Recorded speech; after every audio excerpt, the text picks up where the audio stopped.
Buonasera e benvenuti al TG Sicilia, le principali notizie di questa edizione. Torna l'incubo incendi, 10 i roghi divampati nella Sicilia occidentale. Nel palermitano a Petralia Sottana le fiamme vicine al centro abitato. Nasce a Palermo un nuovo quartiere, il Marina Yachting, con al centro il molo trapezoidale. Una passeggiata con piazze e fontane estesa su 45.000 metri quadrati che avrà negozi, ristoranti, alberghi.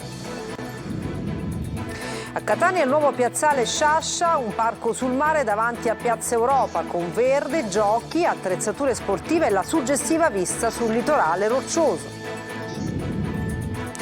I progetti di nuove infrastrutture in Sicilia annunciate da Salvini a Palermo. Non solo ponte, ma ferrovie, autostrade e dighe con un budget di 40 miliardi. La Palermo-Catania-Messina assicura sarà finalmente un'autostrada. A Siracusa gli studenti ricordano Lele Scieri, il parà ucciso in caserma 24 anni fa. Una violenta esibizione di nonnismo confermata in corte d'assise che si voleva spacciare per suicidio. Caccia al coccodrillo a San Giovanni Gemini, un piccolo comune nell'Agrigentino. Avvistato da un cacciatore, il rettile si è dileguato nella vegetazione ed è ricercato dalle forze dell'ordine. Paura tra i cittadini. Anche domani giornata FAI, il Fondo per l'Ambiente. A Catania aperta ai visitatori la Villa Liberty Cutore Recupero con i suoi affascinanti affreschi. E poi il calcio, il Catania fra presente e futuro alla vigilia del match con la Juve Stabia e il vicepresidente Grella ai nostri microfoni. Sappiamo quali responsabilità abbiamo. Il Messina è impegnato domani in casa contro il Giuliano.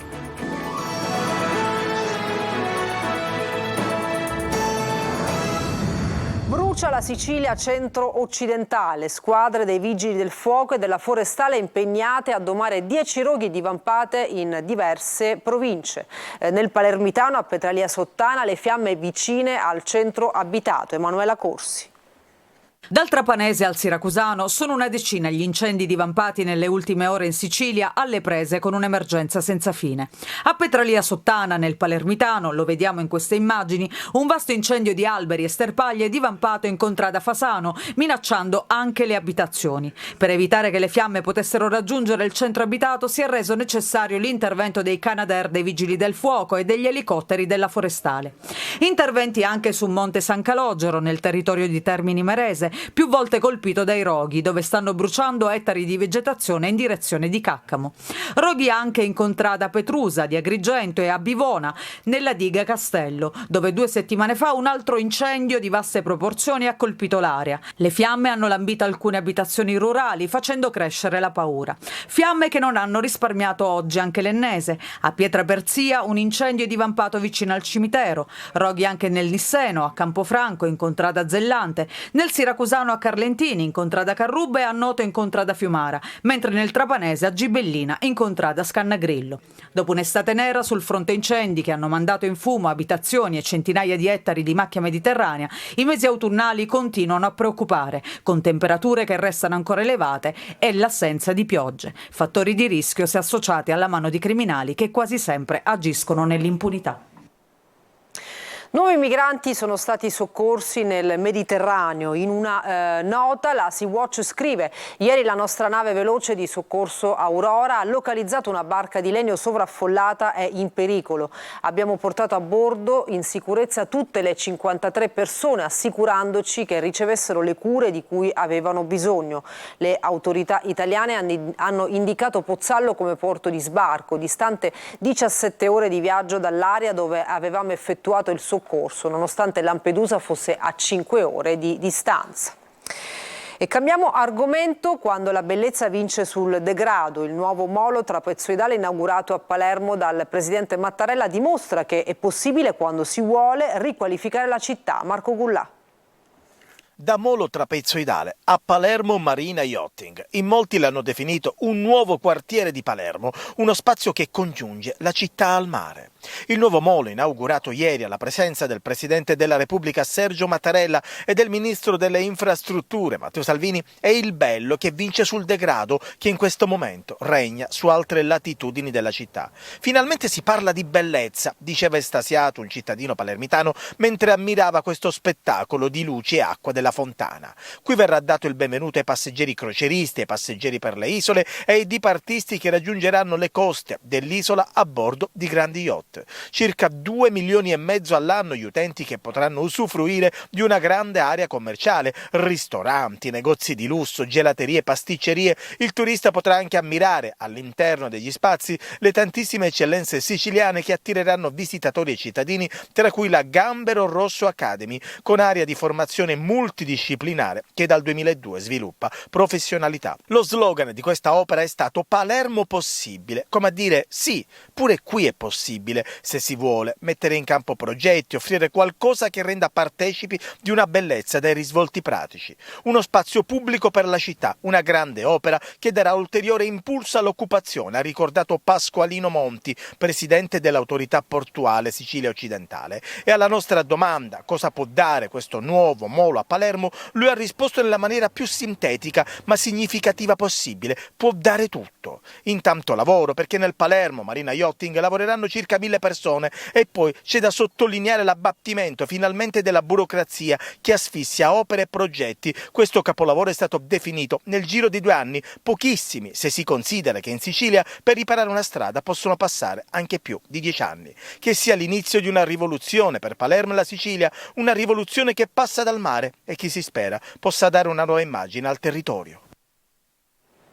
E anche a Catania, grazie all'utilizzo delle risorse europee, è avviato il primo passo verso la riqualificazione del waterfront, restituita alla città Piazza Sciascia sul lungomare della città. Luca Ciliberti. Catania cambia volto, questa è la piazza Leonardo Sciascia, si trova a lungomare proprio sotto Piazza Europa. Nelle scorse ore è stata consegnata l'area riqualificata con i fondi del PON Metro, un parco sul mare, come vedete 2400 metri quadri di verde con giochi per bambini, un defibrillatore e tanti attrezzi sportivi, e questo è solo un primo passo. Tra poco più di 10 giorni, così come hanno anticipato il sindaco Enrico Trantino e l'assessore Sergio Parisi, il prossimo 28 ottobre verrà consegnata anche l'area riqualificata proprio qui sopra, Piazza Europa. Un volto nuovo che, grazie all'utilizzo delle risorse europee messe a sistema, sta facendo rinascere campi sportivi, piazzette e aree ricreative anche in periferia. Nelle ultime ore l'amministrazione comunale ha incontrato a Roma i vertici di Ferrovie dello Stato. All'ordine del giorno la definizione degli interventi per le opere di potenziamento infrastrutturale e di rigenerazione urbana delle aree ferroviarie nella città etnea che l'area metropolitana aspetta da decenni, partendo proprio da quella che tutti considerano una priorità, ovvero la restituzione del mare alla città con l'interramento della stazione Catania Centrale e il raddoppio del tracciato ferroviario tra Catania Centrale e Catania Quicella, e poi la rigenerazione delle aree immobiliari delle ex officine manutenzioni e grandi riparazioni che si trovano proprio qui a Piazza Europa. E ancora l'interramento della tratta Quicella-Bicocca per eliminare le interferenze con l'aeroporto di Catania Fontana Rossa, al quale si lega anche lo snellimento del traffico in ingresso e in uscita dalla città con la realizzazione della terza corsia sulla tangenziale di Catania con le necessarie opere accessorie e complementari. Una visione di futuro certo affascinante, che però oggi è solo sulla carta e nei rendering dei computer. A Palermo, per l'inaugurazione del Marina Yachting, il vice premier Salvini snocciola i progetti di infrastrutture per la Sicilia. Non solo il ponte, ma ferrovie, autostrade e dighe, investimenti previsti per 40 miliardi. Maglio Viola.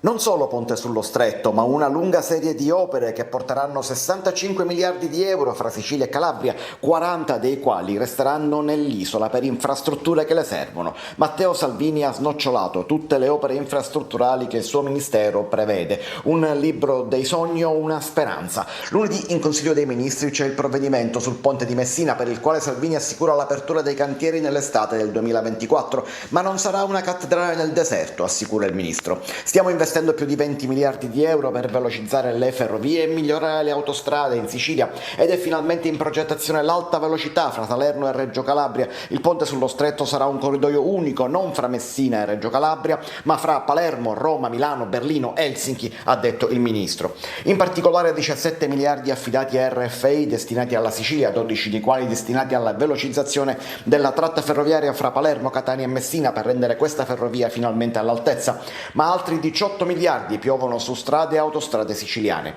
Per queste opere il presidente della regione Renato Schifani è stato nominato commissario, in particolare per la doppia autostrada Palermo-Catania e Palermo-Messina, che ha un tratto in comune, un'arteria che oggi non può essere definita un'autostrada, ha aggiunto Salvini, ma che lo diventerà con le opere previste. E poi mezzo miliardo per le dighe, fra cui il completamento dopo 40 anni della diga Pietrarossa, che entro il 2026 potrà fornire acqua all'agricoltura e non soltanto nel Catanese, nell'Ennese e a Caltanissetta. Ogni miliardo speso, dice Salvini, vale 17.000 posti di lavoro e crea un effetto moltiplicatore in economia di 3,5 volte, e lui, il vice premier, è sicuro stavolta che le opere si faranno bene e nei tempi. La promessa di Mattarella: verrò presto a Ballarò. Il presidente, dopo l'invito di un'associazione, ha assicurato la sua visita al parroco del quartiere, e adesso chi si batte per la riqualificazione della zona attende il presidente. Marco Gullà.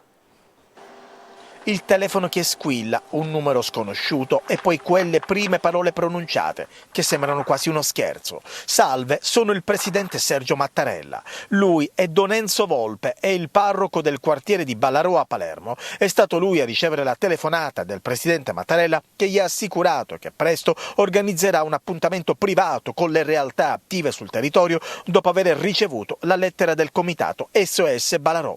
Mattarella voleva incontrare la gente di Ballarò già ieri, ma non ha potuto farlo per altri impegni istituzionali. Il presidente si è mostrato molto sensibile, ha detto che ha letto con interesse questa lettera e che ha promesso avrà il piacere di incontrare anche un gruppo di noi, magari in forma privata. Noi speriamo anche in forma ufficiale. Comunque ci aspettiamo sicuramente un riscontro, perché si è mostrato molto sensibile alla realtà di Palermo e in particolare del centro storico e del nostro quartiere. Ballarò quindi aspetta la visita del capo di Stato. Il Presidente della Repubblica Sergio Mattarella ha annunciato che verrà nel quartiere di Ballarò. Le cartoline però che arrivano dal quartiere sono sempre queste, sono sempre le stesse. Rifiuti che addirittura ormai sovrastano, come vediamo da queste immagini, un'intera strada. Signor Mattarella, questa è la Sicilia, questo è un souvenir di Palermo, l'immondizia è un souvenir di Palermo, perché tutte le persone che stanno tutti qua nel quartiere vanno a buttare tutta l'immondizia, perché non mettete una telecamera e si levano tutti questi problemi? Io penso così. Direbbe questo al Presidente? Sì. Io ci direbbe questo di qua, Presidente, logicamente, di levare tutte queste cose, perché all'immondizia ci sono i turisti, specialmente che vengono pure i turisti a Ballarò. Ma anche altre emergenze come quella del crack. Ballarò chiede aiuto al Presidente Mattarella. Potrebbero essere stati dei ladri che stavano rubando in un uliveto gli autori a Partinico del ferimento dell'imprenditore Lucio Fulvio Bonura, di 29 anni. Il giovane ha sentito i cani abbaiare ed è uscito con una torcia. Non appena è arrivato nei pressi del suo uliveto ha sentito qualcosa muoversi. Forse per la paura di essere visti, i responsabili del ferimento hanno esploso un colpo di fucile che lo ha raggiunto all'addome, fortunatamente senza danni agli organi vitali. L'imprenditore, ricoverato all'ospedale civico di Partinico, non è in pericolo di vita. Un quarantenne è stato arrestato a Catania dalla polizia per maltrattamenti in famiglia, minacce gravi e lesioni dopo la denuncia di vessazioni subite dalla ex compagna, sofferente di alcune patologie con un riconosciuto ritardo mentale che l'uomo avrebbe sfruttato perché percettrice di pensione di invalidità. Andiamo a Siracusa, il ricordo di Lele Sceri, il parasiracusano ucciso 24 anni fa nella caserma Gamerra di Pisa. Dai più giovani ai più anziani il caso ha colpito tutti. Ieri sera all'Urban Center di Siracusa si è tenuta una conferenza sulla vittima di nonnismo. La prossima udienza è fissata per il 29 novembre. Francesco Aloi. Ho sempre creduto nella legalità, nella giustizia, nella correttezza. negli uomini. La voglia di giustizia e legalità in un giovanissimo Lele Sceri. Con questo cortometraggio gli alunni del Santa Lucia di Siracusa raccontano la storia del parasiracusano. Fu ucciso nella caserma Gamerra di Pisa 24 anni fa. Alla prima versione del suicidio la famiglia non ha mai creduto. Non potevamo credere all'ipotesi del suicidio, conoscendo bene Emanuele, il ragazzo che era, pieno di vita, pieno di interessi. L'avevamo anche visto pochi giorni prima al giuramento e non c'era nessun segnale di suicidio. Lele non si sarebbe mai suicidato, è quello che hanno ripetuto più volte amici e familiari del 26enne siracusano. Tante manifestazioni, striscioni e poi la commissione parlamentare d'inchiesta che nel 2018 ha portato alla riapertura del caso. È una commissione arrivata dopo 17 anni dalla morte del povero Emanuele, che ha fatto luce sul caso e ha convinto la procura ordinaria penale di Pisa a riaprire il caso. L'allora procuratore capo di Pisa, da poco in pensione, capì subito che non si era trattato di suicidio. Il contesto non era proprio, diciamo, quello che normalmente si considera un contesto suicidario. Lele si era appena laureato in giurisprudenza, il suo sogno era fare l'avvocato. In quella caserma di Pisa però ha perso la vita subito dopo il suo arrivo. Lo scorso luglio è arrivata la sentenza per Alessandro Panella e Luigi Zabara, gli ex ufficiali della Folgore condannati a 26 e 18 anni di carcere. Per Andrea Antico, assolto in primo grado, mercoledì scorso è stata chiesta una condanna di 17 anni e 6 mesi. Sceri fu ucciso perché si ribellò al nonnismo, è quanto si legge nelle motivazioni della sentenza. A San Giovanni Gemini, un piccolo comune dei Monti Sicani, nell'Agrigentino, un cacciatore ha avvistato un coccodrillo nel giardino della sua campagna in contrada Mancuso. Il rettile si è poi dileguato tra la vegetazione ed è ricercato dalle forze dell'ordine. I cittadini sono impauriti e invocano la cattura del pericoloso animale. Davide Sarto. C'è tanta preoccupazione a San Giovanni Gemini, piccolo centro montano dell'Agrigentino, per la presenza di un coccodrillo. Il pericoloso rettile è stato avvistato da un cittadino del luogo, un 60enne esperto di caccia, nei pressi della sua casa di campagna in contrada Mancuso. Sembra una follia, ma la sua denuncia è stata presa sul serio dal sindaco Dino Zimbardo e dal distretto sanitario di Casteltermine, che ne hanno ordinato la cattura. Ho diramato un comunicato nella mia pagina social dove invito i cittadini a non recarsi sul sito dove è stato avvistato, che si tratta di contrada Mancuso, e invito i residenti della zona a stare attenti. Nell'attesa che questo coccodrillo possa essere preso e affidato agli organi preposti per la sua tutela. Il San Giovannese ha raccontato di essersi trovato faccia a faccia con il coccodrillo di almeno 1,5 metri. Stava lavorando nella sua casa di campagna quando improvvisamente è apparso l'animale, scatenando il panico, questione di momenti, ed era già scomparso nella vegetazione. La notizia ha creato molta preoccupazione tra i cittadini. Soprattutto dove è avvenuto l'avvistamento, naturalmente i miei concittadini temono qualche attacco anche alla persona stessa, quindi speriamo che tutto venga risolto nel migliore dei modi. Certo che c'è preoccupazione, anche per le persone che devono andare in campagna, hanno gli animali, hanno di raccogliere le olive. Ora c'è molta tensione qui a San Giovanni. Muoversi all'unisono, cercare di capire se effettivamente trattasi di un coccodrillo e procedere come prevede la norma, in maniera tale che non si creino situazioni di panico e di così possa procedere nella direzione più opportuna e catturarlo e successivamente consegnarlo alle associazioni che possono, diciamo, trattarlo come è giusto che sia. In attesa di una seconda segnalazione, i carabinieri hanno avvisato la prefettura di Agrigento, che coordina la caccia al rettile. Una delle ipotesi più verosimili è che l'animale potrebbe essere scappato da qualche famiglia che lo deteneva illegalmente. Viaggio nella Catania nobiliare di fine Ottocento. Le giornate fai d'autunno oggi e domani aprono le porte a beni storici della nostra città, come le Ville Liberty del viale Regina Margherita. Eva Spampinato.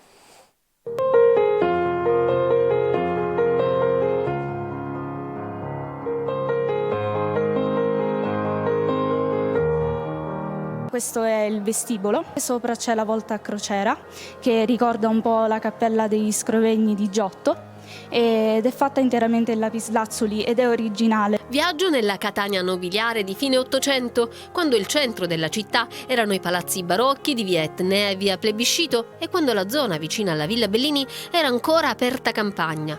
Qui, tra il 1899 e il 1904, venne edificata Villa Cutore Recupero, una delle magnifiche ville Liberty della Viale Regina Margherita, che di norma è chiusa al pubblico perché è tuttora una abitazione privata, ma che il Fondo Ambiente Italiano rende visitabile in occasione delle giornate FAI d'autunno, oggi e domani. Alcuni sono beni chiusi, come ha detto lei, alcuni sono beni privati, altri sono beni aperti sempre al pubblico, che noi però presentiamo in una chiave differente. A fare da cicerone al pubblico i giovani studenti del liceo artistico Lazzaro di Nesima. L'anno di realizzazione è quella del 1899, è uno stile tipicamente Liberty catanese.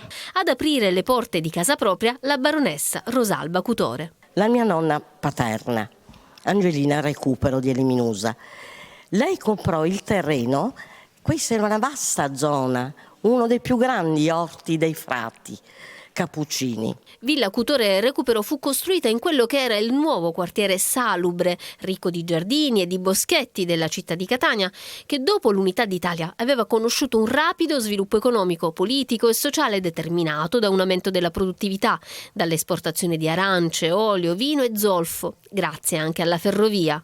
Questa zona attirò l'interesse della nobiltà e dell'alta borghesia. Vediamo anche un pianoforte, ma non è un pianoforte qualunque. No, non è un pianoforte qualunque perché è un pianoforte di vecchissima data ed è tutto in legno, è un pianoforte austriaco, un Illich. Una breve pausa, tra poco il calcio.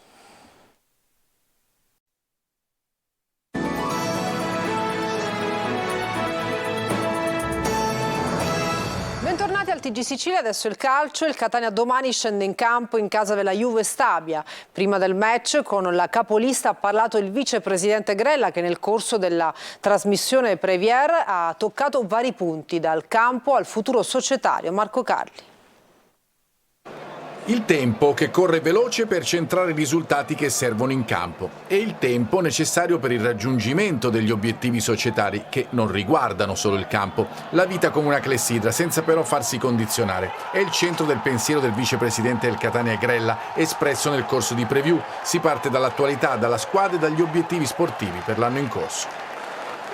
Se noi non siamo nei primi 3-4 posti a fine della stagione, per quanto riguarda il mio lavoro sarei molto deluso e aggiungo anche che assumerò tutte le mie responsabilità, Marco, perché tante decisioni importanti le ho prese io. Grella parla poi della scelta di Tabiani. Anche in questo caso c'è il tempo di mezzo, quello che serve per proporre costantemente il calcio aggressivo che la dirigenza vuole. Coraggioso, la parola che mi viene subito in mente, con coraggio.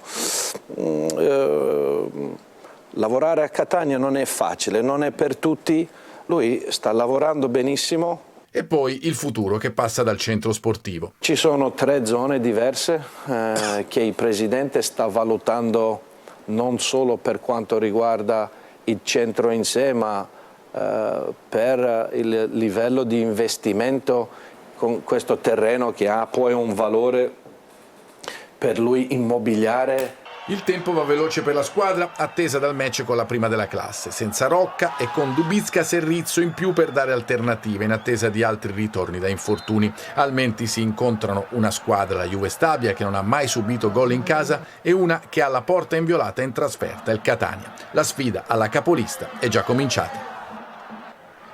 Dopo il pareggio contro la Casertana di mercoledì scorso, il Messina è impegnato domani in casa contro il Giuliano. Non convocato il centrocampista Firenze, ancora infortunato, Sergio Colosi. Il Messina mette nel mirino il Giuliano per un'operazione sorpasso che significherebbe anche vincere il primo scontro diretto per la salvezza, ma non solo, perché la sfida contro i campani allenati da Valerio Bertotto assomiglia tanto ad un crocevia, seppur d'inizio stagione. Il Messina infatti cerca l'acuto per avvicinarsi al centro classifica. Il tecnico Modica pare comunque soddisfatto.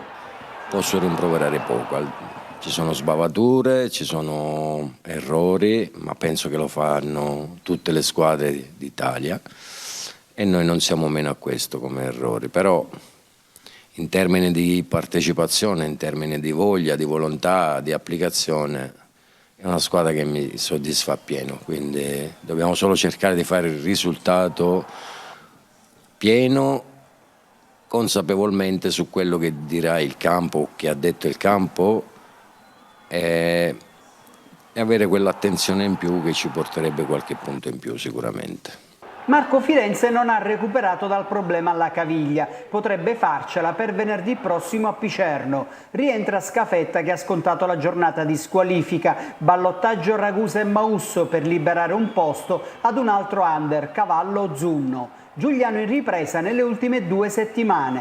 Ha avuto difficoltà secondo me di ambientamento di campionato e che ora si sta riprendendo bene, che è una buona squadra come del resto lo sono tutte queste squadre nostre di questo girone, e che dobbiamo essere bravi noi, dobbiamo fare la partita in termini di, per quello che ci consente in questo momento, la forza fisica, tecnica, di testa, di portarla nel binario giusto. Campani senza l'ex Rondinella, torna disponibile l'attaccante Salvemini, già del Messina.